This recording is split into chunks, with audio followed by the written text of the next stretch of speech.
Doña Elvira tenía 71 años cuando sus hijos le dijeron que la casa del centro ya no era realmente suya y que la tahona del arroyo no servía para mucho.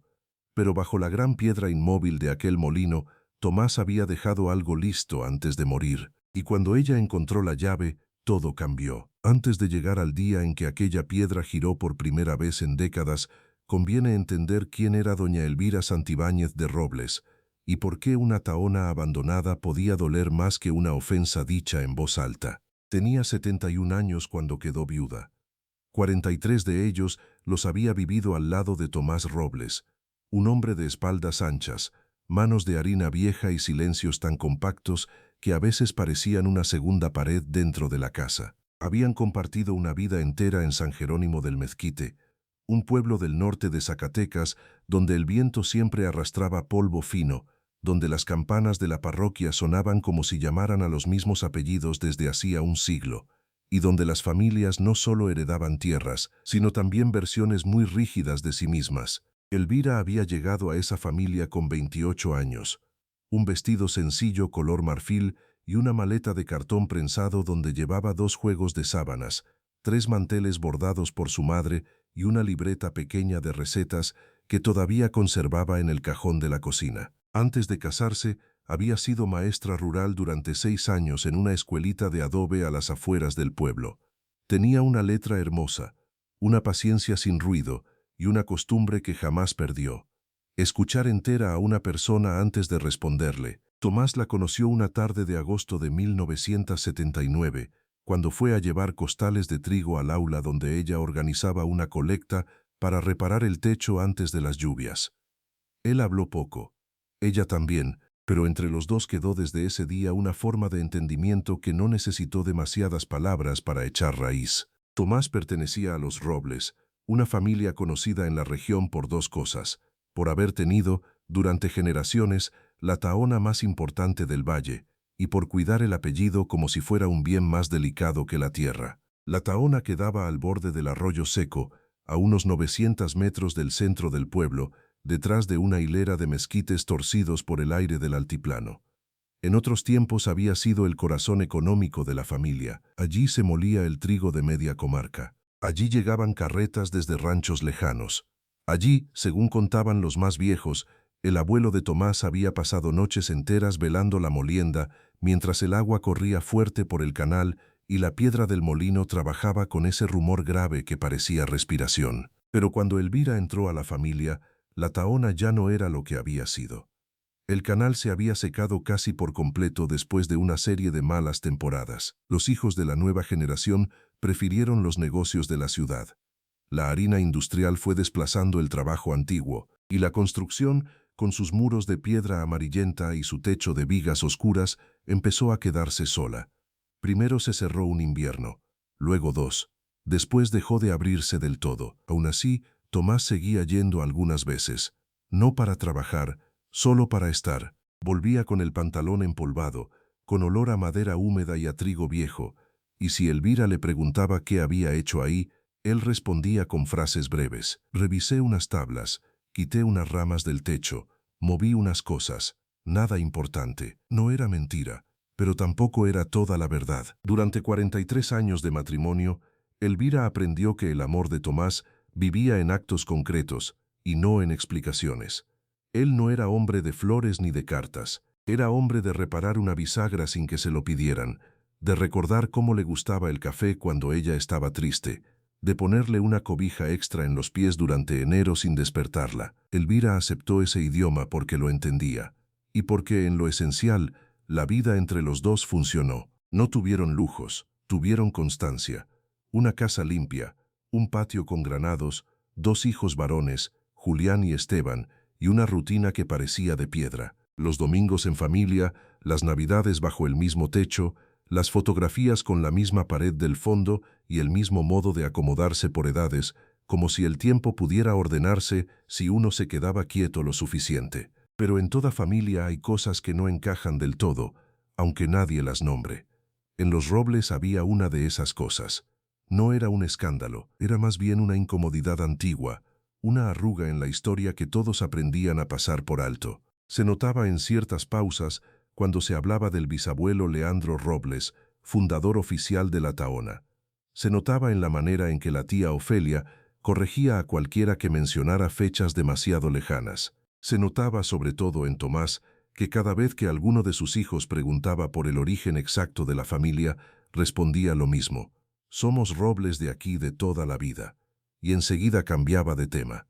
Elvira nunca presionó, no porque no sintiera curiosidad, sino porque en aquella casa las preguntas sobre el pasado siempre parecían tropezar con una puerta cerrada. Aún así, algunas pequeñas señales se le fueron quedando dentro como se queda una astilla que no duele todos los días, pero sigue ahí. Una caja de lata que Tomás guardaba en el ropero y que nunca abría frente a nadie. Una fotografía vieja de la Tahona donde, detrás del bisabuelo Leandro, aparecía un hombre de rostro parecido al de Julián, pero con otro apellido escrito al reverso. Una vez, en 1998, cuando estaban ordenando papeles por una gotera en el cuarto del fondo, Elvira alcanzó a ver una hoja amarillenta con un sello parroquial y un nombre tachado con tinta oscura. Tomás se la quitó de las manos con una rapidez que no era propia de él. Luego pidió perdón. Dijo que eran papeles revueltos del abuelo, y la guardó. No volvieron a hablar de eso. Los hijos crecieron con la seguridad insolente de quienes creen que la familia es una estructura fija. Julián, el mayor, estudió administración en Aguascalientes y regresó con una costumbre que a Elvira siempre le pesó en silencio, la de medirlo todo por utilidad. ¿Cuánto deja? ¿Cuánto cuesta? ¿Cuánto estorba? Esteban, 2 años menor, no era duro, pero sí cómodo. Había heredado de Tomás el silencio, aunque sin su profundidad. Donde el padre callaba por peso interior, el hijo callaba por evitarse molestias. Ambos querían a su madre a su manera, pero con los años empezaron a mirar la casa, el patio y la Tahona con ojos de reparto, no de memoria. Cuando Tomás enfermó, esa tensión se volvió más visible. Fue un desgaste lento del corazón, de esos que no matan de golpe, sino que van estrechando la vida como quien aprieta una cuerda. Elvira lo acompañó durante 2 años de consultas, medicinas y viajes a la capital. Lo vio volverse más delgado, más cansado, más atento a ciertas cosas que antes dejaba pasar. Y también lo vio, en los últimos meses, volver a la Tahona con una frecuencia extraña. A veces pedía que lo llevaran hasta el camino y luego seguía solo. A veces regresaba con las manos negras de polvo de piedra. Una tarde de octubre, apenas 4 semanas antes de morir, Elvira le dijo en la cocina, mientras él descansaba una mano sobre la mesa: «Tomás, ¿qué sigues buscando allá?» Él levantó la vista. Sus ojos, que siempre habían sido serenos, tuvieron por un momento algo más difícil de nombrar. No era miedo, era decisión. La miró en silencio y después respondió con una frase que entonces le pareció enigmática y que solo mucho después empezó a entender: «No estoy buscando, estoy dejando listo». Elvira esperó una explicación. No llegó. Tomás tomó agua, se acomodó el suéter y pidió que le pasara la sal, como si no acabara de abrir una grieta en medio de la tarde. Murió el 12 de noviembre de 2022, a las 5:20 de la mañana, mientras todavía estaba oscuro y el primer gallo del vecino no había cantado. Elvira estaba a su lado. No hubo dramatismo, solo un suspiro largo, una mano que fue perdiendo fuerza y un silencio final tan hondo que la casa entera pareció inclinarse. Después vinieron las visitas, los rosarios, el café para la gente, las sillas prestadas, los pésames repetidos con buena intención y el cansancio de recibir dolor ajeno cuando el propio todavía no encuentra forma. Fue 3 semanas después, en la lectura del reparto, cuando Elvira entendió que la verdadera prueba apenas estaba comenzando. La lectura no ocurrió en una gran notaría de ciudad, ni en una sala elegante donde el peso del dinero se disfraza de protocolo. Ocurrió en el despacho estrecho del licenciado Mauro Castañeda, en la planta alta de una casona frente a la plaza de San Jerónimo del Mezquite, con un ventilador de techo que giraba desacompasado y un archivero gris que parecía más viejo que el propio abogado. Elvira llegó con su vestido negro de luto, el rebozo bien acomodado sobre los hombros y una libreta en la bolsa, por costumbre más que por necesidad. Julián ya estaba ahí, mirando el reloj. Esteban llegó 5 minutos después, con esa expresión de quien no quiere estar incómodo demasiado tiempo. Había también 2 esposas. una secretaria y el licenciado, que carraspeó 3 veces antes de empezar, como si el sonido pudiera volver más liviano lo que iba a decir. El documento era breve, demasiado breve para una vida de 43 años. La casa principal del centro, con patio, granados y 2 cuartos anexos, quedaba para Julián y Esteban en partes iguales. Las cuentas de la cooperativa, un pequeño terreno de temporal al sur del arroyo y la camioneta vieja también. Para Elvira, decía el papel, correspondía el uso vitalicio de la habitación del fondo mientras así lo requiera, y la propiedad plena de la antigua tahona del arroyo, con su construcción, corral lateral y terreno colindante de 1,240 metros cuadrados. El licenciado terminó de leer y se acomodó los lentes. Nadie habló durante unos segundos. El ventilador siguió girando. En la calle, abajo, pasó un vendedor de elotes tocando una campanilla que sonó extrañamente clara en medio de aquel silencio. Julián fue el primero en romperlo. «Bueno», dijo, con una sonrisa pequeña que intentaba parecer respetuosa y no lo conseguía del todo. Papá fue práctico. Práctico. La palabra cayó en el cuarto con una sequedad que a Elvira le raspó por dentro. No dijo nada, solo miró el papel otra vez, como si al releerlo pudiera aparecer una línea que no estaba. No apareció. Esteban se inclinó hacia adelante y habló con el tono tibio que usaba cuando quería parecer conciliador sin comprometerse demasiado. «Mamá, la verdad es que la tahona no sirve para mucho, pero al menos quedó a tu nombre, y si algún día se cae o se vende el terreno, algo saldrá. No sirve para mucho». Elvira volvió la vista hacia él. No había rabia todavía. Había algo más antiguo y más pesado. Una forma de cansancio que no venía del cuerpo, sino del reconocimiento. No era la primera vez que oía a sus hijos hablar así de lo que había sostenido a la familia antes de que ellos nacieran, pero nunca lo habían hecho con Tomás ausente. El licenciado Mauro, incómodo, aclaró con torpeza algunos puntos legales, que el uso vitalicio de la habitación del fondo era una protección razonable, que la tahona, aunque en desuso, tenía valor catastral propio, que la voluntad del señor Tomás había quedado expresada con claridad, que si todos estaban de acuerdo, el proceso de adjudicación sería simple. Simple, simple. Nada de aquello era simple. Al salir del despacho, la luz de la plaza le golpeó a Elvira los ojos con una dureza innecesaria. Julián se puso a un lado de ella con esa eficiencia que a veces se parece demasiado al apuro. «Mamá, no lo tomes a mal. Papá sabía lo que hacía. La casa del centro necesita administración, papeles, impuestos, mantenimiento. A ti te dejó algo tuyo, algo tranquilo, algo tuyo, algo tranquilo». Elvira lo miró por primera vez de verdad desde que había empezado la lectura. Vio en él la misma línea del mentón de Tomás, pero sin su hondura. Vio la camisa bien planchada, el celular en la mano, el cálculo rápido detrás de los ojos, y entendió que su hijo creía sinceramente que aquello era casi una generosidad.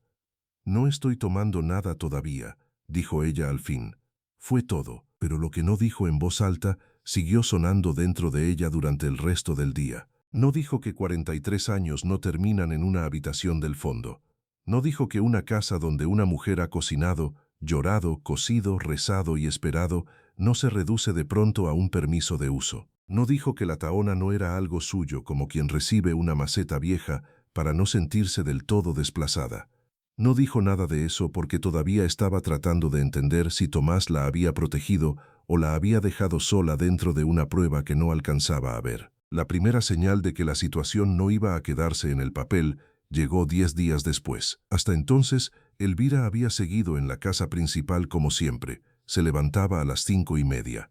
Barría el corredor, ponía café, regaba los granados. Todavía había vecinos que entraban con el pésame atrasado, con pan o con una bolsa de frijol recién cocido, y ella recibía a todos con la misma compostura. Pero la atmósfera de la casa había cambiado. No por fantasmas ni por superstición. Había cambiado porque la casa ya estaba siendo mirada como cosa repartida. Julián empezó a venir con más frecuencia. Traía carpetas, medía paredes con la vista, hacía llamadas desde el patio. Una tarde apareció con un arquitecto joven que saludó a Elvira como si ya supiera de antemano que ella ocupaba un lugar provisional. Caminaron por la casa, hablaron de redistribuir espacios, de abrir la cocina, de tirar el cuarto del fondo para ampliar la estancia. Elvira escuchó desde la tarja, con las manos todavía mojadas, mientras lavaba 2 tazas que ya estaban limpias. No era solo el contenido de las frases, era el tiempo verbal. Hablaban como si la transformación ya hubiera comenzado y ella fuera apenas un detalle administrativo que faltaba resolver. Esa noche, cuando Julián se quedó a cenar, dejó caer el asunto con la naturalidad de quien cree estar planteando algo evidente. «Mamá, he estado pensando que conviene ir adelantando tu mudanza al cuarto del fondo, para que no te agarre en medio de obra». Elvira levantó lentamente la vista del plato. «¿Mi mudanza?». Julián se secó la boca con la servilleta. Esteban, que había ido también esa noche, evitó mirarla. «Pues sí, el cuarto es tuyo en uso, y así todos nos acomodamos sin problema. No tiene caso alargar cosas». «No tiene caso alargar cosas». Elvira dejó la cuchara sobre la mesa con un cuidado que resultó más elocuente que un golpe. «Tu padre no tiene ni un mes de muerto. Precisamente por eso hay que ordenar», respondió Julián. «Entre más se espera, más difícil se hace». Esteban intervino entonces, en ese tono blando que siempre buscaba no quedar mal con nadie. «Es solo para que estés más tranquila, mamá. El cuarto del fondo tiene baño. Se puede pintar. Se le cambia la ventana. No te va a faltar nada. No te va a faltar nada». Había en esa frase una violencia que ninguno de los dos parecía capaz de escuchar. «No te va a faltar nada». Como si la dignidad se pudiera resumir en metros cuadrados, un baño arreglado y una ventana nueva. Como si la pérdida de lugar pudiera compensarse con funcionalidad. Elvira no respondió de inmediato. Miró la mesa, el mantel beige, la jarra de agua, las tortillas envueltas en el paño de cuadros que ella misma había bordado 15 años atrás. Todo le pareció de pronto extrañamente frágil, como si bastara con que sus hijos siguieran hablando ese idioma práctico para que la casa dejara de reconocerla. «Voy a pensarlo», dijo al final. Julián dio por cerrada la conversación, y eso fue quizá lo más doloroso. No que insistiera, no que presionara, sino que creyera honestamente que ya había avanzado. Al día siguiente, Elvira caminó sola hasta la Tahona. Hacía años que no iba sin Tomás. El sendero bajaba desde la calle principal, pasaba junto a un nogal seco y seguía hasta la curva del arroyo. Era noviembre todavía, pero el aire del altiplano ya tenía ese filo de diciembre que se mete en las mangas y en las rodillas. La Tahona apareció entre los mezquites como una espalda vieja que todavía no se resigna a caer. Muros gruesos de piedra amarilla, portón de madera vencida, techo de vigas oscuras bajo teja envejecida. Y alrededor, el silencio. No era un silencio vacío, era un silencio con memoria. Elvira se detuvo antes de tocar el portón. Había pasado por ahí cientos de veces a lo largo de 43 años, pero casi siempre acompañada. Ahora, sola, notó detalles que antes se le habían mezclado con la costumbre. La herradura oxidada clavada sobre el dintel. El viejo canal de agua, ya seco, que todavía marcaba una línea de piedra hacia la rueda del molino. La pequeña ventana lateral con reja gruesa. Y el olor, un olor tenue a madera antigua, a harina dormida, a tierra fría. Empujó el portón. Se dio con un quejido bajo, como si la construcción la hubiera estado esperando. Adentro, la luz entraba en franjas oblicuas por las rendijas del techo. El polvo flotaba despacio. La gran piedra del molino seguía allí, inmóvil, con su cuerpo redondo y grisáceo ocupando el centro del salón principal, como si todavía fuera el corazón del lugar. Había costales viejos apilados contra una pared, una mesa coja, un banco de 3 patas, herramientas que el tiempo había vuelto casi esculturas, y al fondo, la pequeña habitación donde Tomás solía quedarse a veces, con una tarima de madera, una repisa y un candil sin uso. Elvira caminó despacio, sin tocar nada al principio. No era miedo, era respeto.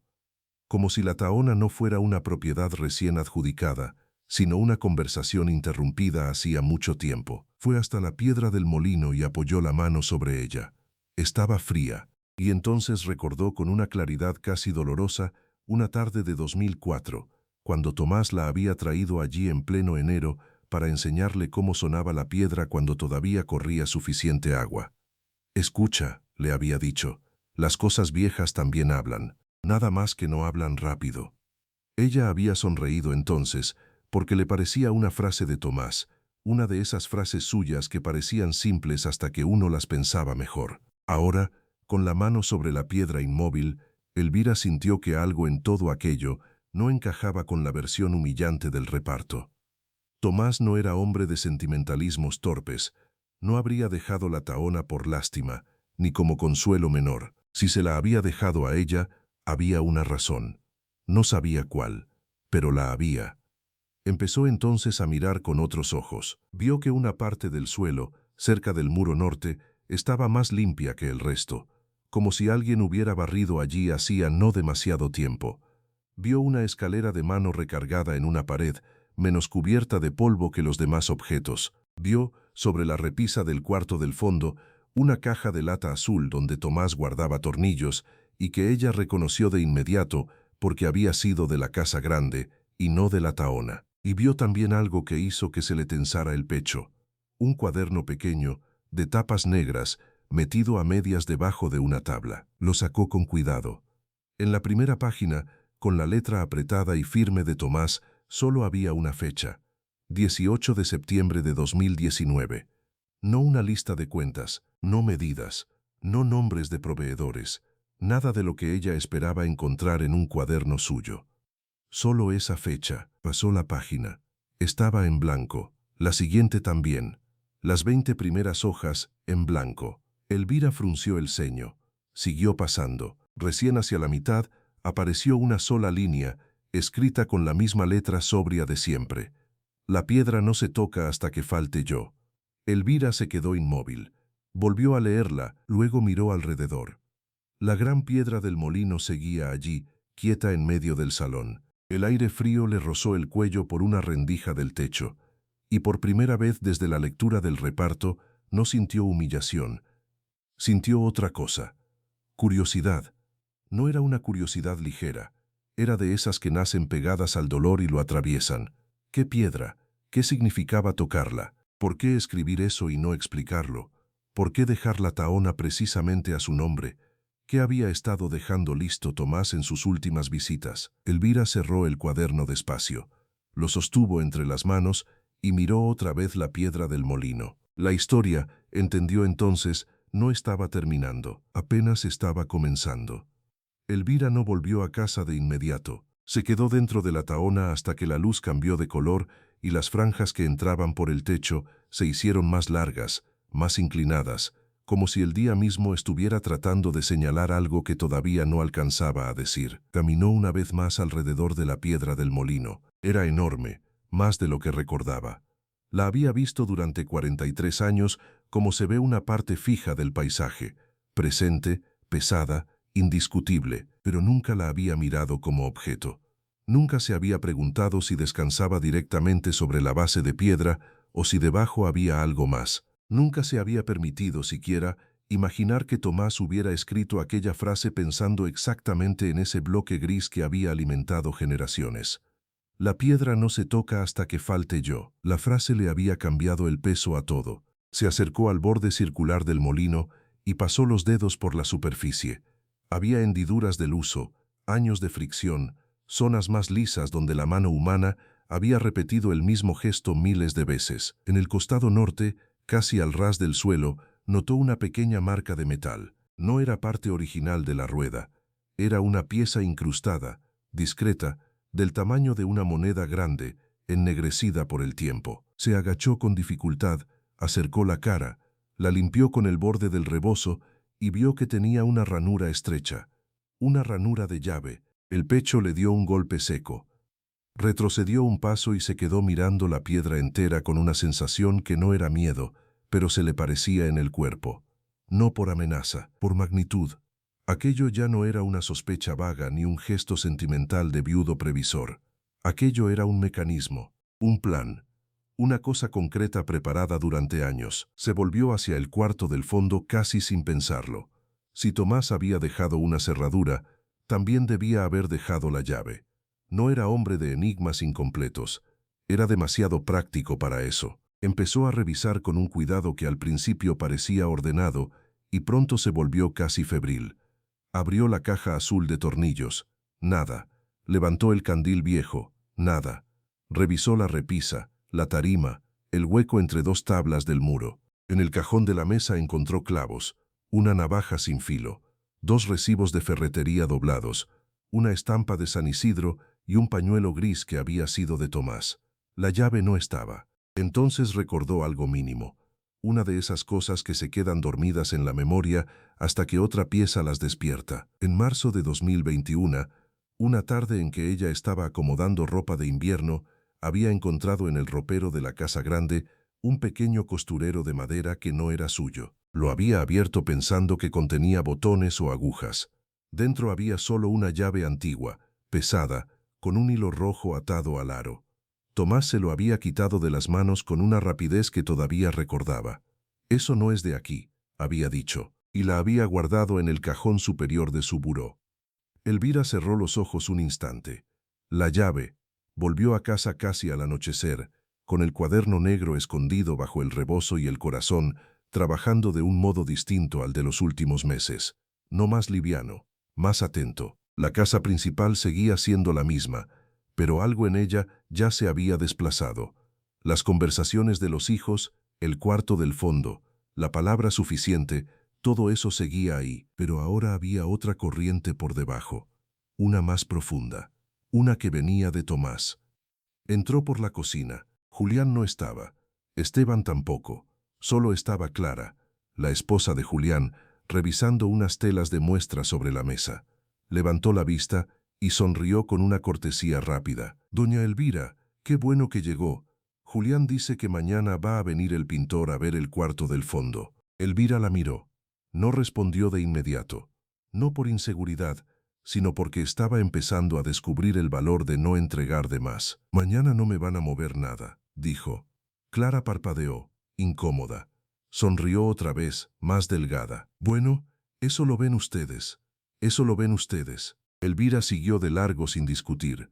Fue a su cuarto, cerró la puerta y abrió el cajón superior del buró de Tomás. No estaba la llave. Abrió el segundo. Tampoco. Revisó la ropa doblada, los sobres, el rosario viejo, una libreta de teléfonos, los recibos del médico. Nada. Se quedó quieta unos segundos pensando.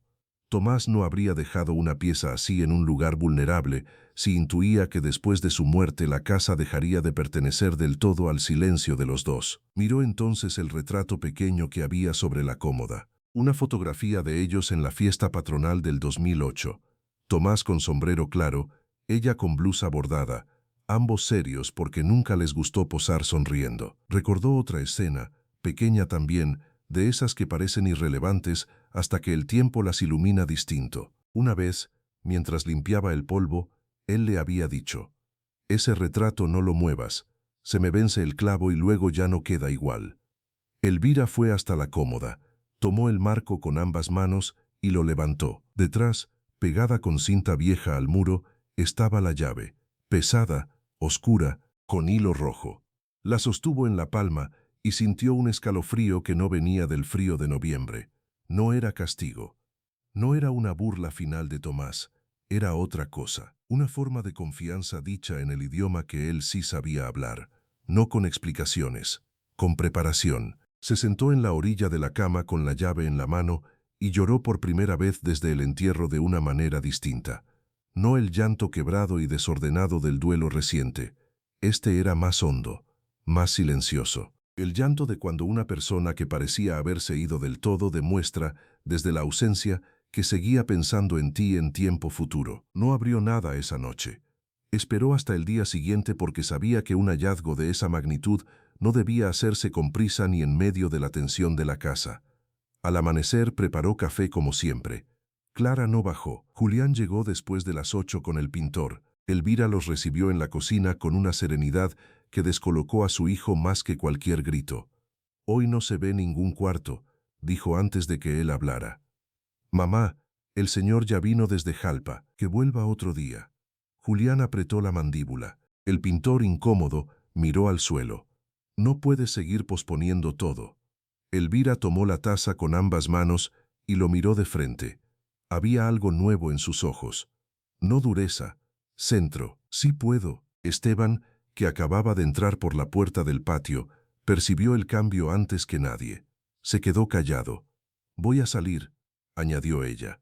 «Y cuando vuelva, hablamos de lo que haga falta hablar». No dio más explicación. Tomó su bolsa, metió dentro la llave envuelta en un pañuelo y salió. La Tahona la recibió con el mismo silencio del día anterior, pero ya no era el silencio de la sospecha, era el de la antesala. Cerró el portón por dentro, fue hasta la piedra, se arrodilló con esfuerzo, limpió otra vez la ranura metálica y metió la llave. Entró, no giró de inmediato, tuvo que respirar 2 veces antes, no por debilidad, sino porque entendía que hay momentos que dividen una vida en antes y después, y que el cuerpo lo sabe incluso cuando la mente todavía no alcanza a ponerlo en palabras. Giró. Al principio la llave resistió, luego se dio con un chasquido sordo, profundo, como si algo dentro de la piedra hubiera despertado después de demasiado tiempo. No pasó nada durante 2 segundos. Después oyó un ruido de engrane viejo, un roce de metal contra piedra, un peso desplazándose apenas. Elvira se puso de pie, retrocedió. La gran rueda del molino no se levantó, pero giró unos centímetros sobre su eje. Lo suficiente para revelar, en la base, una abertura rectangular cubierta por una tapa de madera oscurecida. La tapa tenía una argolla de hierro en el centro. Elvira se quedó inmóvil. Toda la Tahona parecía contener el aliento con ella. Se acercó despacio y tiró de la argolla. La tapa estaba pesada, pero no trabada. Debajo había un hueco de no más de medio metro de profundidad. No un sótano, no un tesoro brillante, un compartimento hecho para guardar. Y dentro, protegido por telas enceradas y 2 cajas de lámina, estaba lo que Tomás había dejado. Sacó primero una carpeta de cuero marrón atada con una correa, luego una caja de lata verde, luego un envoltorio de manta gruesa. Todo estaba seco, bien preservado, preparado. Se sentó en el banco de 3 patas junto a la piedra y abrió la carpeta. Lo primero que vio fue una carta, no larga, no adornada. Una sola hoja doblada en 4 con su nombre al frente, en la letra apretada y firme de Tomás. Elvira, no sabía si me iba a alcanzar el tiempo para decirte esto con la boca. Como no me gusta dejar cosas mal hechas, te lo dejo por escrito y en lugar seguro. Si estás leyendo, es porque ya falté y porque decidiste venir sola, que era como tenías que venir. Lo primero, no te dejé la Tahona por descarte. Te la dejé porque aquí está lo que importa. Lo segundo, no confíes en la primera versión de la familia. Nunca fue la verdadera. Lo tercero, en esta carpeta está la prueba de las 2 cosas. No vendas nada hasta entenderlo todo. Y no dejes que Julián toque un papel sin que tú lo hayas visto antes. Perdóname por no haberte hablado claro antes. Creí que me daba tiempo. Ya ves que no. Elvira leyó la carta 2 veces, la segunda más despacio. Después levantó la vista hacia la piedra corrida, hacia el hueco abierto, hacia la luz inclinada del techo. Sentía las manos frías, pero la cabeza extrañamente clara. No confíes en la primera versión de la familia. Abrió la carpeta. Había escrituras antiguas, registros parroquiales, copias notariales, fotografías sepia, un cuaderno de tapas duras con fechas que iban de 1987 a 2022 y en medio de todo, un documento doblado con sello de la parroquia de San Jerónimo del Mezquite. El papel estaba amarillento, pero bien conservado. En la parte superior se leía «Acta de reconocimiento y filiación», año de 1911. El nombre del niño reconocido no era Leandro Robles, era Mateo Santibáñez. Elvira sintió que el aire se espesaba a su alrededor. Siguió leyendo. El documento registraba que Mateo Santibáñez, de 4 años, hijo natural de Jacinta Santibáñez, había sido reconocido e incorporado al apellido Robles por voluntad de Leandro Robles y su esposa, tras el fallecimiento de la madre. Había firmas, había sello, había una nota marginal hecha años después que confirmaba la transmisión de bienes al hijo reconocido y sus descendientes. Elvira dejó el papel sobre sus rodillas. Mateo Santibáñez. Santibáñez, su propio apellido de nacimiento. No el de Tomás, el suyo. La Tahona, entendió de pronto, no había sido originalmente de los Robles por línea limpia y cerrada, como la familia había repetido durante generaciones. Había entrado y permanecido por una rama silenciosamente absorbida, una rama que la historia oficial había rebautizado para hacerla más cómoda. Y Tomás lo sabía. Tomás sabía que la Tahona estaba unida al apellido de ella desde antes de que se casaran. La primera versión de la familia no era la verdadera, y aquello, comprendió con un temblor lento que le subió desde el pecho, no era solo memoria. Era también poder legal. Todavía no sabía hasta dónde llegaba. Todavía no sabía qué más había en la carpeta, ni por qué Tomás había esperado hasta el final para dejarlo listo. Pero ya entendía algo esencial. La humillación del reparto no había sido el final de su lugar, había sido la puerta. Y debajo de aquella piedra, donde todos habían visto solo ruina, estaba empezando a aparecer la parte de la historia que nadie se había atrevido a contar. Elvira permaneció sentada frente a la piedra corrida durante un tiempo que después no supo medir. La Tahona estaba en silencio, pero ya no era el mismo silencio de abandono que había sentido al entrar el día anterior. Era otro, un silencio lleno, como si las paredes, la rueda inmóvil, el canal seco y la madera vieja hubieran estado esperando exactamente ese instante para acomodarse por fin dentro de una verdad más amplia. Volvió a tomar el acta de 1911 y la leyó una tercera vez, ahora con la atención minuciosa que había tenido siempre para las listas de alumnos, para las recetas heredadas y para los gestos pequeños que los demás dejaban pasar. Mateo Santibáñez, hijo natural de Jacinta Santibáñez, reconocido por Leandro Robles, incorporado al apellido Robles. Transmisión de bienes al hijo reconocido y sus descendientes. Las palabras eran secas, notariales, sin emoción visible, pero debajo de esa sequedad había una vida entera desplazada, un apellido absorbido, una mujer borrada, una rama injertada a la fuerza en el tronco principal para que el árbol siguiera viéndose limpio desde afuera. Jacinta Santibáñez. Elvira repitió el nombre en voz baja y sintió un escalofrío. No conocía a ninguna Jacinta en la historia oficial de los Robles. Nunca se había mencionado, ni una sola vez en 43 años de sobremesas, velorios, bautizos y navidades. Y sin embargo, ahí estaba. No como rumor, como documento. Siguió revisando la carpeta. Encontró primero una fotografía pequeña de bordes dentados. 4 personas de pie frente a la Tahona. Un hombre de bigote ancho que debía ser Leandro Robles. Una mujer con vestido oscuro. Un niño serio de unos 8 o 9 años. Y al fondo, apenas visible, una muchacha delgada con rebozo claro, parada junto a la puerta lateral, como si no le correspondiera entrar del todo en la imagen. Detrás, con la letra de Tomás, había una sola frase escrita a lápiz. La del fondo puede ser Jacinta. Nadie la nombró nunca. Elvira pasó el pulgar por esa frase con una lentitud casi reverente. Después apareció un cuaderno de tapas duras, forrado en tela gris. No era diario íntimo.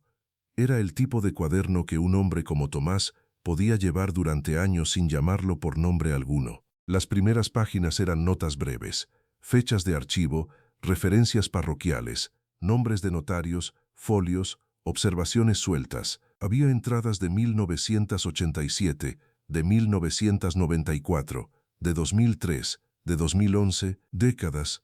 Tomás llevaba investigando aquello más de 30 años. Una anotación de abril de 1994 decía: en archivo parroquial, libro de bautizos de 1907 a 1915, Jacinta aparece 2 veces, una como madre de Mateo, otra como fallecida por fiebre en febrero de 1911, sin apellido Robles en ninguna parte. Más adelante, en una nota de 2003, don Hilario, 92 años, dice haber oído a su abuela que la Tahona no la levantó Leandro solo, que la primera piedra la puso el padre de Jacinta y que por eso hubo pleito cuando ella murió. Otra, de 2011, Julián no debe saber esto hasta que entienda el peso.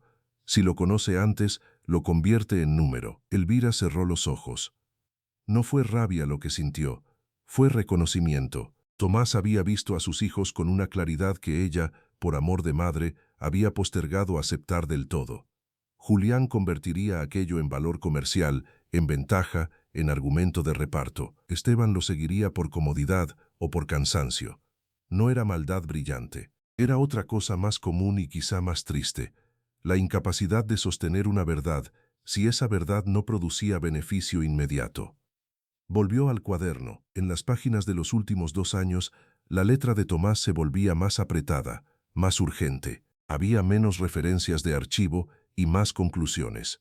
Una de ellas la hizo quedarse inmóvil. Si la línea Santibáñez no fue extinguida sino absorbida, y si la transmisión de bienes se sostuvo por reconocimiento y no por sangre legítima de Robles, entonces la Tahona nunca perteneció al relato que la familia cuenta, perteneció al silencio. Debajo, otra frase. Elvira lleva el apellido sin saber que vuelve a la casa por la misma puerta por la que lo sacaron.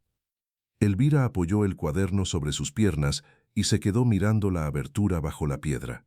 Había algo casi insoportable en la precisión de aquella idea. Ella había llegado a los Robles creyendo que entraba en una historia ajena, y ahora descubría que una parte escondida de esa historia ya le pertenecía desde antes por un hilo borrado del mismo apellido que había heredado de su padre. No por casualidad, no por poesía, por documento. Pero aquello no era todavía todo. Lo supo porque la caja de lata verde seguía cerrada sobre el banco. La abrió. Dentro había papeles más recientes, copias certificadas, una certificación registral del catastro municipal, un plano antiguo de la Tahona y los terrenos colindantes, una constancia de no enajenación firmada apenas 6 meses antes de la muerte de Tomás, y al fondo, un sobre blanco con una nota, abrir después de leer lo demás. Elvira lo dejó a un lado. A esa altura, ya había aprendido que Tomás había ordenado el yadesgo como ordenaba todo, por capas, no por dramatismo, sino para que una cosa pudiera sostener a la siguiente. Extendió el plano antiguo sobre el banco. La Tahona ocupaba el centro. A un costado aparecía el corral lateral. Detrás, lo que hoy parecía solo un terreno polvoso y sin uso. Pero el plano marcaba algo más.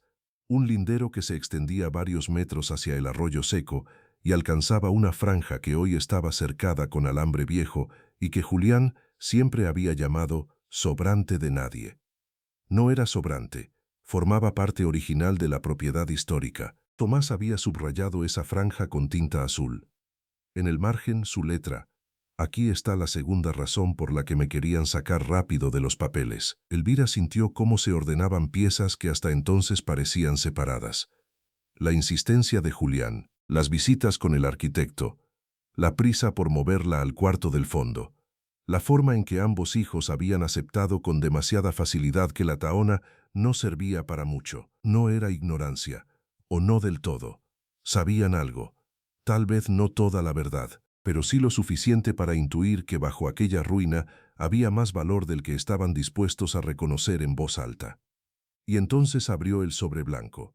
Dentro había una carta más larga, escrita en 4 hojas. Elvira, si llegaste hasta aquí, ya viste lo principal, que la familia contó una historia limpia donde hubo remiendo, que el apellido Robles se sostuvo también sobre la desaparición de Jacinta Santibáñez y que la Tahona quedó del lado que convenía contar. Lo que falta es lo que puede defenderte. Hace 2 años, cuando Julián empezó a preguntar por el terreno del arroyo y por las medidas exactas del corral, fui al registro.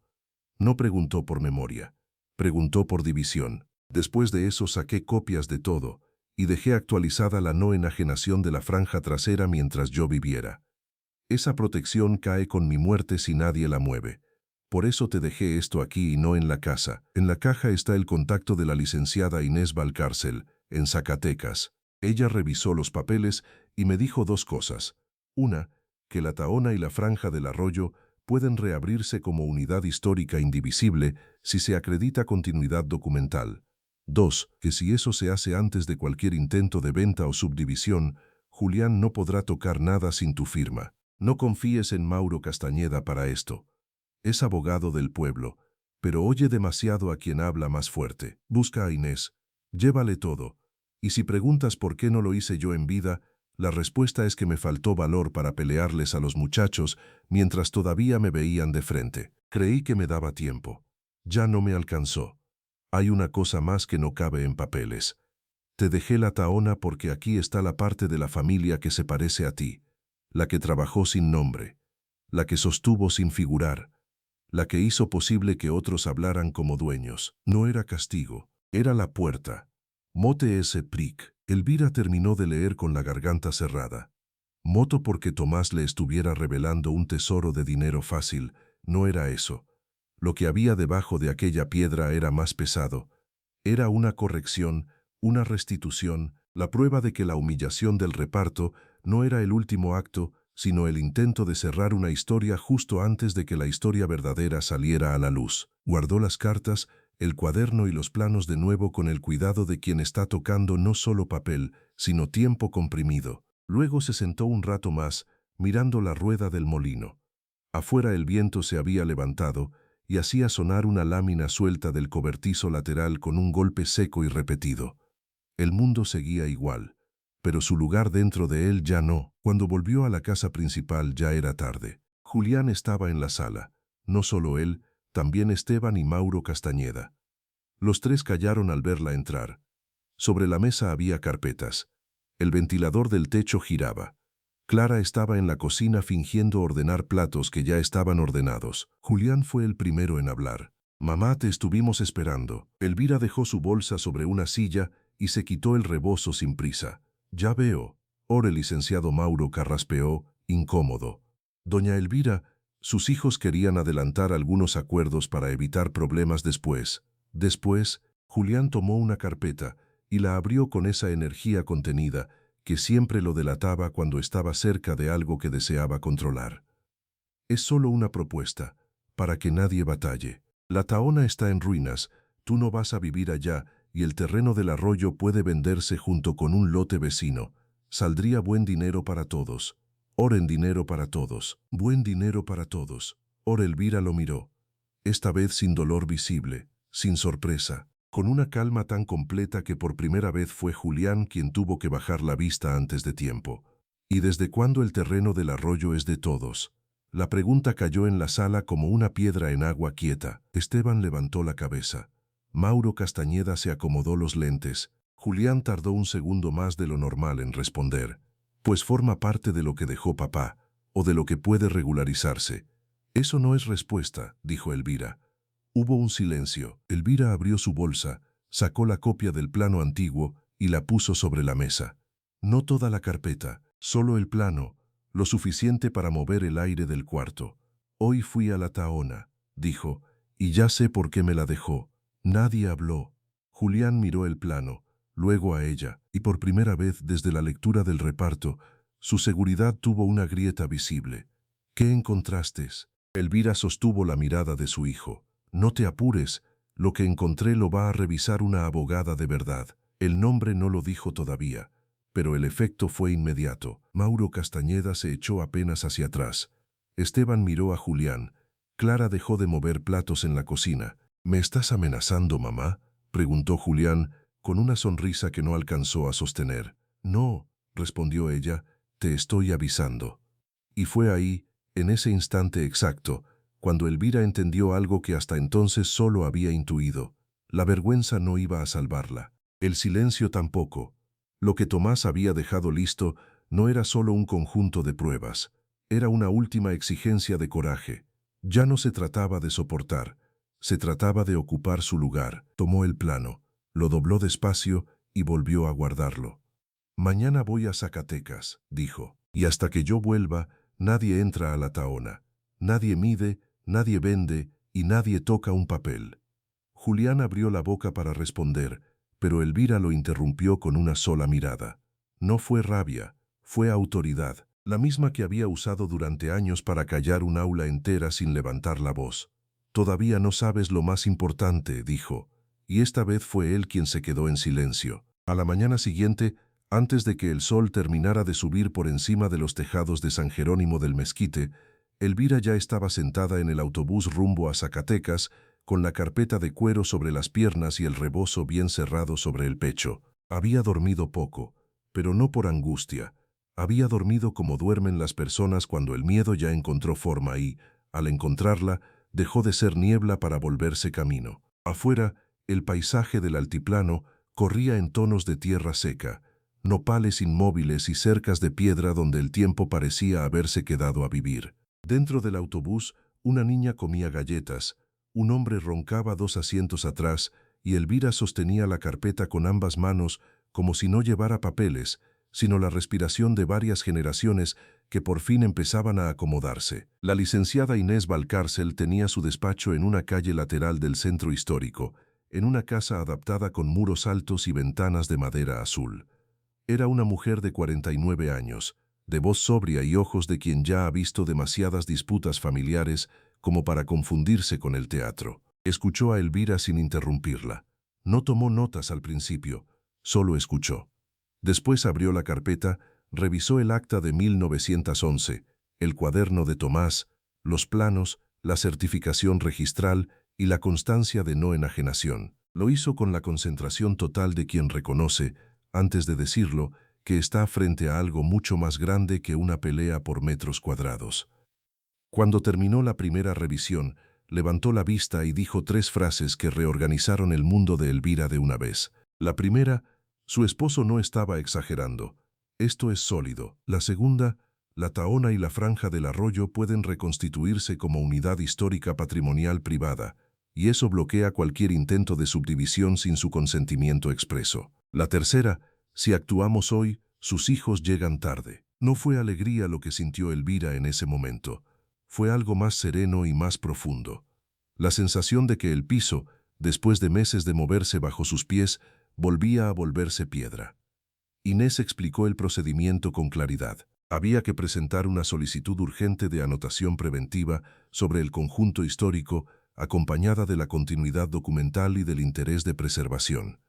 Había que notificar al registro antes de que Julián intentara cualquier movimiento con Mauro Castañeda. Había que preparar, además, una declaración complementaria sobre el origen documental de la rama Santibáñez dentro de la línea que sostuvo la Tahona, porque eso reforzaba el argumento de continuidad y desmontaba la historia simplificada que los Robles llevaban un siglo contando como si fuera la única. Pasaron 6 horas entre firmas, copias certificadas, llamadas al registro y un café que Elvira apenas probó porque el cuerpo entero estaba ocupado en otra cosa. A media tarde, Inés colgó una última llamada, se acomodó los lentes y dijo con esa tranquilidad que solo usan las personas muy seguras de su trabajo. Ya está ingresado. Si Julián intenta tocar el terreno, se va a encontrar con una puerta cerrada. Elvira asintió. Luego miró por la ventana del despacho la calle de Zacatecas, la gente pasando con sus asuntos pequeños, las sombras alargándose entre los balcones, y pensó en Tomás, no como viudo reciente, no como herida abierta, lo pensó como hombre completo, con sus silencios, con sus errores, con su cobardía tardía y con la forma meticulosa en que aún así había pasado décadas dejando lista la única defensa que de verdad podía servirle a ella cuando él ya no estuviera. No fue castigo, era la puerta. Ahora entendía la frase entera. Volvió al pueblo al día siguiente. La noticia había llegado antes que ella, no por magia, sino por el modo en que los pueblos respiran información. Mauro Castañeda había recibido la notificación registral esa misma tarde. Julián también. Cuando Elvira abrió el portón de la casa principal, encontró a sus 2 hijos en la sala, de pie, esperándola, con esa rigidez que tienen los hombres cuando descubren que la autoridad que daban por resuelta seguía viva del otro lado de la mesa. Julián habló primero, sin saludo. «Metiste abogados de la ciudad». Elvira dejó la bolsa sobre una silla y se quitó el rebozo con la misma calma del día anterior. «Metí verdad». «Mamá, esto ya es un exceso», dijo Esteban, pero su voz no tenía fuerza. Era la voz de quien ya sabía que iba tarde y aún así intentaba sonar razonable. Julián, en cambio, estaba rojo de rabia contenida. «No puedes congelar un patrimonio familiar por un capricho». Elvira lo miró, y esta vez no hubo temblor, no hubo esfuerzo. Había llegado al punto exacto en que una mujer deja de defenderse y empieza simplemente a nombrar las cosas por su nombre. No es capricho. Es que la Tahona nunca fue el cuento que te contaron. Sacó entonces de la bolsa una copia del acta de 1911 y la puso en la mesa. Luego una copia del plano. Luego una hoja con la anotación preventiva del registro. Léelo. Julián no quiso al principio, pero el papel estaba ahí, y el silencio de la sala lo empujó más que cualquier mandato. Lo tomó, leyó. Esteban se acercó por encima de su hombro. Las 2 caras cambiaron de manera distinta. La de Julián se endureció, la de Esteban se vació. Ninguno de los dos había imaginado aquello. No del todo. Habían olido valor oculto, sí, pero no esa clase de verdad. No una capaz de desarmar la versión misma de la familia. Eso no cambia nada, dijo Julián al fin demasiado rápido. Lo cambia todo, respondió Elvira, y siguió, ya no para convencerlos, sino para dejar la cuenta en orden. Cambia que la Tahona no es un sobrante. Cambia que la franja del arroyo no se vende por atrás. Cambia que el apellido Santibáñez no era un adorno de pueblo pobre, sino una parte enterrada de la historia que ustedes nunca se molestaron en conocer. Cambia que tu padre no me dejó ruina. Me dejó la verdad. Hubo un silencio largo. Clara, desde la puerta de la cocina, tenía la mano sobre el marco como si necesitara sostenerse de algo. Mauro no estaba. No hacía falta. La batalla más importante ya no era jurídica, era moral. Esteban fue el primero en sentarse. Lo hizo despacio, como si las rodillas le pesaran de pronto. Papá sabía todo esto. 30 años o más, dijo Elvira. Julián seguía de pie. Miraba el acta, luego el plano, luego a su madre. Tenía la expresión de quien todavía busca un ángulo desde el cual recuperar control, pero cada ángulo se le va cerrando en la cara. Y no nos dijo nada. No, respondió Elvira, porque no les tenía confianza para sostenerlo. La frase cayó con una gravedad limpia, sin grito, sin veneno. Precisamente por eso dolió más. Julián quiso responder, pero no encontró palabras que no lo empeoraran. Y Elvira, al verlo, sintió algo que no era triunfo. Era tristeza, sí, pero ya no la tristeza humillada de la lectura del reparto. Era la tristeza de ver a un hijo reducido por su propio cálculo, por la pobreza interior de haber mirado una herencia y ver solo rendimiento. No voy a pelearles la casa del centro, dijo ella entonces. No voy a quitarles lo que su padre dejó así. Pero la Tahona no la toca nadie, y el cuarto del fondo se acabó. Yo me voy. Los tres la miraron a la vez. ¿Te vas?, dijo Esteban. A la Tahona. Clara dio un paso hacia adentro. Pero ahí no se puede vivir. Elvira volvió la cara hacia ella, y por primera vez desde que Tomás murió, sonrió apenas. No como quien gana algo, como quien por fin reconoce su sitio. Todavía no, pero se va a poder. La mudanza comenzó 4 días después. No fue una salida dramática. No hubo portazos, ni lágrimas teatrales, ni vecinos amontonados para ver el escándalo. Fue una salida de otra clase, más digna, más definitiva. Don Ernesto, el carpintero del pueblo, prestó una camioneta. La vecina Rosalba llevó cajas. 2 antiguas alumnas de Elvira, ya mujeres de 40 y tantos años, aparecieron sin que nadie las llamara y empezaron a envolver platos, libros, sábanas y la libreta de recetas como si supieran exactamente qué cosas se salvan primero cuando una vida cambia de casa. Hasta Esteban ayudó en silencio.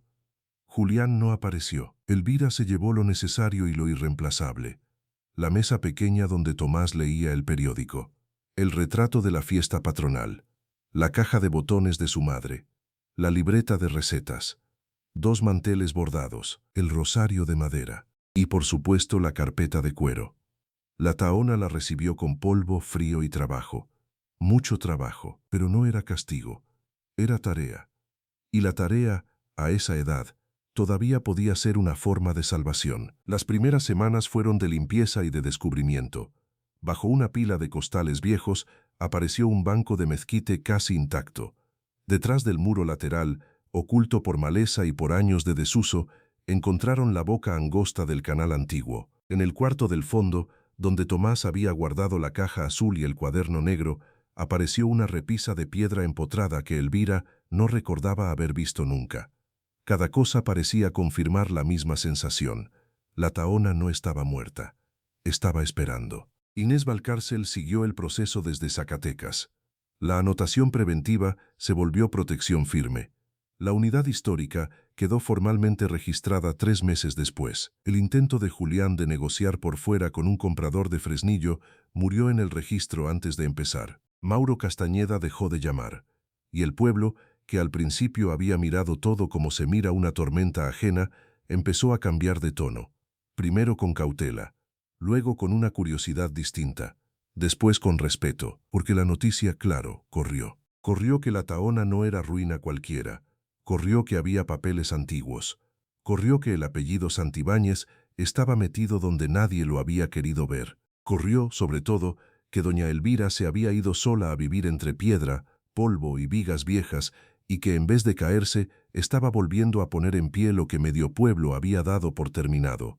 Fulle, la primera persona en tocar a su puerta, no fue un curioso. Fue el padre Benjamín, el párroco. Llegó una tarde con una botella de agua y una bolsa de pan dulce. Recorrió la tahona sin hablar demasiado, escuchó el resumen de la historia con la cabeza inclinada y al final se quedó frente a la gran piedra del molino y dijo una frase que Elvira guardó como se guardan las frases verdaderas. Las familias no siempre pierden la verdad, a veces solo la entierran. Después vinieron otros. Don Ernesto, con ideas para reforzar una viga. Rosalba, con esquejes de albahaca para el patio. Una maestra de historia de la secundaria que pidió permiso para ver los documentos y acabó llorando sobre la copia del acta de 1911, como si estuviera tocando algo que también le perteneciera. Y luego una estudiante de arquitectura de la capital del estado que propuso levantar un pequeño expediente técnico para solicitar la catalogación municipal de la Tahona como bien histórico del valle. Elvira no había buscado nada de eso, pero entendió que cuando una verdad sale a la luz, atrae a quienes estaban esperando una razón para acercarse. La transformación fue lenta, como deben ser las cosas que quieren durar. El cuarto del fondo se volvió dormitorio. La sala principal de la molienda fue limpiada sin borrar sus marcas. El canal se desenterró hasta donde fue posible. En el patio trasero, donde antes solo había piedra suelta y mezquite seco, Elvira plantó romero, hierbabuena y un durazno pequeño que tardaría años en dar sombra, pero que ella puso igual, porque hay cosas que no se plantan para verlas crecer una misma. Se plantan porque todavía hay tiempo para dejar algo en su sitio. Julián volvió 6 meses después. No llegó como heredero, llegó como hijo avergonzado, que es una posición mucho más difícil de sostener. Venía solo, sin carpeta, sin arquitecto, sin tono de negocio. Se quedó parado en la entrada de la Tahona mirando la piedra, el banco restaurado, la mesa donde Elvira tenía abierta la libreta de Tomás y el patio con el romero recién prendido. «Mamá», dijo. Ella levantó la vista desde una tela que estaba remendando. «Pasa». No hubo discurso inmediato. No hubo castigo ceremonial. Tomaron café. Recorrieron el lugar. Julián tocó con la mano el muro norte. Miró el canal desenterrado. Leyó en silencio la copia enmarcada del acta de 1911 que Elvira había colgado en el cuarto del fondo junto a una fotografía antigua de la Tahona. Al final, ya de pie junto al portón, habló. «Me equivoqué». Elvira lo miró largo rato. Había esperado esas palabras en otro tiempo. Las había imaginado incluso, pero cuando llegaron no sintió lo que pensó que sentiría. No alivio completo, no reparación total, solo una verdad tranquila. Algunas disculpas no borran lo hecho, pero sí cambian lo que puede venir después. «Sí», dijo, «te equivocaste». Julián asintió. Tenía los ojos húmedos, aunque hizo lo posible porque no se notara. «Papá tenía razón en no confiarme esto antes». Elvira no respondió enseguida. Luego dijo, «Tu padre también se equivocó en callar tanto». Y en esa frase, dicha sin dureza, quedó repartida la cuenta más justa que podía hacerse. Porque Tomás había amado, había previsto, había protegido, pero también había tardado demasiado en nombrar.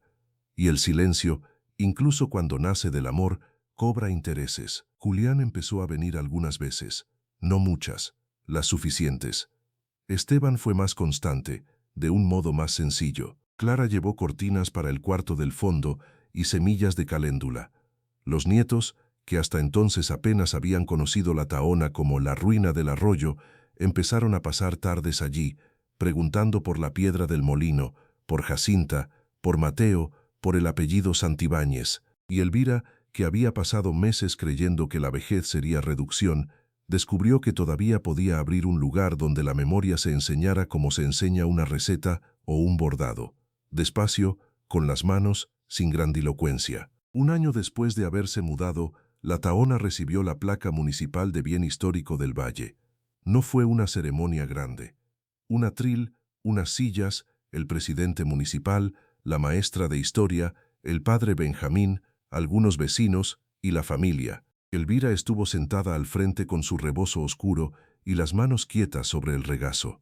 Cuando le pidieron unas palabras, se levantó despacio y fue hasta la piedra del molino antes de hablar. No miró al presidente municipal, no miró a los fotógrafos, miró la piedra y dijo: durante mucho tiempo nos contaron una historia donde faltaba una mujer, después faltó un apellido, después faltó la verdad, y cuando faltan demasiadas cosas, uno cree que así era desde el principio, pero no. A veces no se perdió, a veces la escondieron, y a veces, si uno tiene paciencia, vuelve. Hizo una pausa.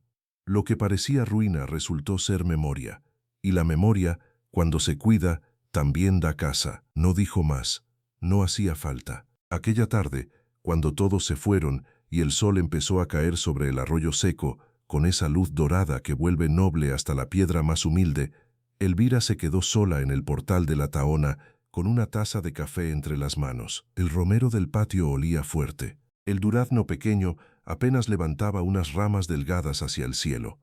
En el cuarto del fondo, la carpeta de cuero descansaba dentro de una caja de madera nueva, ya no escondida bajo ninguna piedra, pero sí protegida como se protegen las cosas que costaron demasiado para volver a encontrarse. Pensó en Jacinta Santibáñez, la mujer del fondo de la fotografía.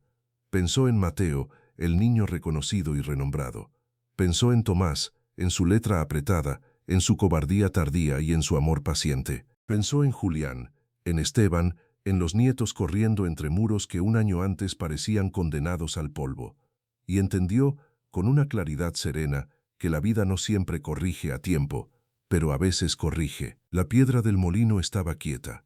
Ya no guardaba el secreto, guardaba otra cosa. Guardaba la prueba de que algunas verdades no mueren aunque las entierren, de que algunas casas no se caen aunque las abandonen, y de que algunas mujeres, incluso cuando todos las empujan hacia el cuarto del fondo, todavía encuentran la puerta que las devuelve al centro. Elvira levantó la taza, miró el patio, la placa, el canal, la piedra, y sonrió.